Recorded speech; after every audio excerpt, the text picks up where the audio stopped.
Hi, thanks for returning if you've been following along with the videos. If you're checking it out for the first time today, thanks for being here as well. We are on day 14 of our 14 days of yoga. I'm JoAnna. I'm a therapist with Perspective Center for Holistic Therapy, as well as a certified yoga instructor. For today's pose, you will need your yoga mat, 2 beach towels, if you have them, or a blanket, just something that you can add a little additional padding to your mat. You will also need a yoga strap. If you do not have a strap available, some alternatives are another beach towel, a long one that you can tie, a necktie, or a dog leash if you have one available. So go ahead and round up your items and I'll meet you on the mat to get started.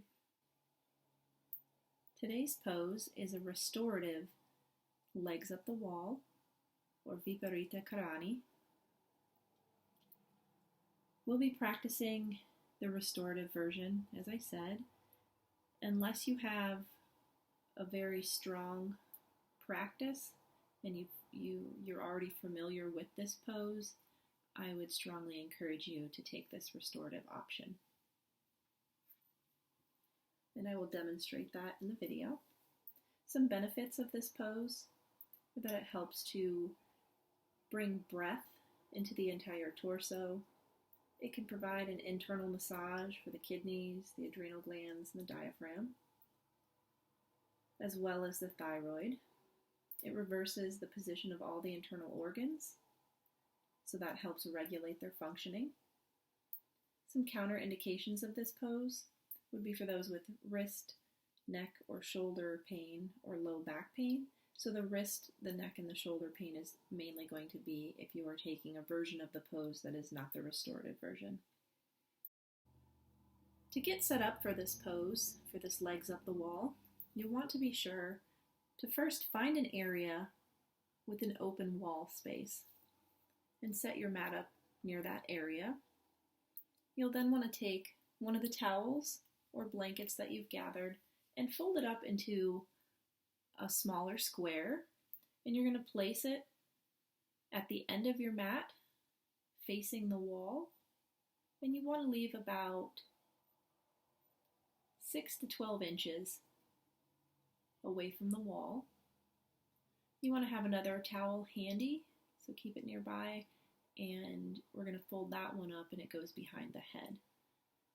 So you can usually wait to get that set until you have your legs up the wall. So if you want to have it near the head area, you can do so, but usually it's a guesstimate as to exactly where the body's going to rest once you're fully in the pose.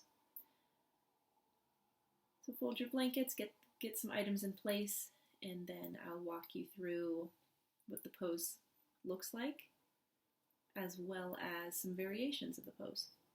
You want to start by having a seat on the end of your mat closest to the wall, and you're going to want to position yourself so the left or the right hip is against the wall. It doesn't matter which side you start on necessarily. Once you have a hip against the wall, you're going to walk the hands back onto the mat and slowly guide your upper body down onto your mat while raising your legs at the same time. As you're having a seat, your back end is in that space between the wall and on top of your towel. You can shift and rock the legs a bit, just swaying back and forth, just to kind of help shift the body into place. And you'll notice once you get close enough to the wall, you'll feel the downward pressing and pressure of the hips and the knees and the legs. If you find that the hamstrings are a little too tight, which is causing some pain in the back legs, you have the option to scoot a little further away from the wall and maybe add a pillow or a bolster between the space of the wall and the legs. Or you can take the option of putting a bend to the knees and just placing the soles of the feet against the wall. And you can rest there. Maybe have 6 to 8 breaths in the pose just as it is, or you may choose to take a modification with the legs and the feet, bringing the soles of the feet together for a passive hip opening And to come out of this pose, you're going to put a bend to the knees, the soles of the feet come to the floor, and then you're just going to rock the knees and the hips from side to side, just bringing in a little bit of movement until that movement carries the entire body to the left or the right side, and very gently you're scooting the body away from the wall and coming out of the pose. We'll transition to a few modifications to this pose, so go ahead and grab your strap or the item that you're using in place of your yoga strap. When I'm using a strap, I like to start by placing the strap around my legs, so kind of stepping into it and getting it started. If you're using a towel or a leash or another item, a belt that you've found,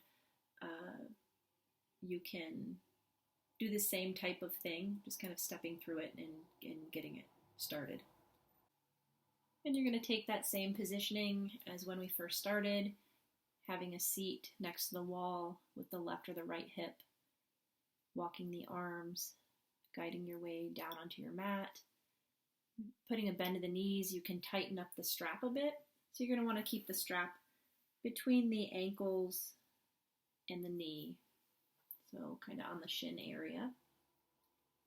You want to be sure when you're using a strap or an item that has metal or plastic or sharp edges or corners that you're keeping it away from the skin. A couple of other different options that you can use.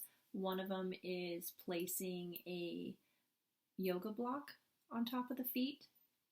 If you have a sandbag or items that you've used as a replacement or alternative for the sandbag, that's always a nice addition to the feet to provide a little weight. You can also place a bolster on top of the feet, again, just to help hold the legs in place a bit so that you can further relax into the pose. Whether you've taken the modification for the pose or not, you're going to get out of the pose the same type of way as what I initially demonstrated. If you have the strap or another item placed around the legs, you want to go ahead and bend the legs and loosen up that strap or blanket or tie. And then begin to bring the soles of the feet to the wall, rocking the legs and the hips, and taking that movement to either side, and very slowly and very gently with yourself, coming to a seated position.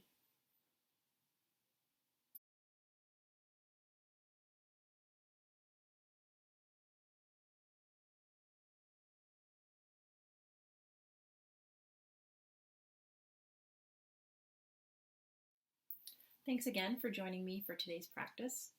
Today was the last pose of our 14 days of yoga. If you enjoyed, be sure to check back. Each week I'm going to be sharing a new video with a new yoga pose, talking about the benefits, and offering some variations of that pose. Thanks again for practicing with me. Enjoy the rest of your day. Namaste.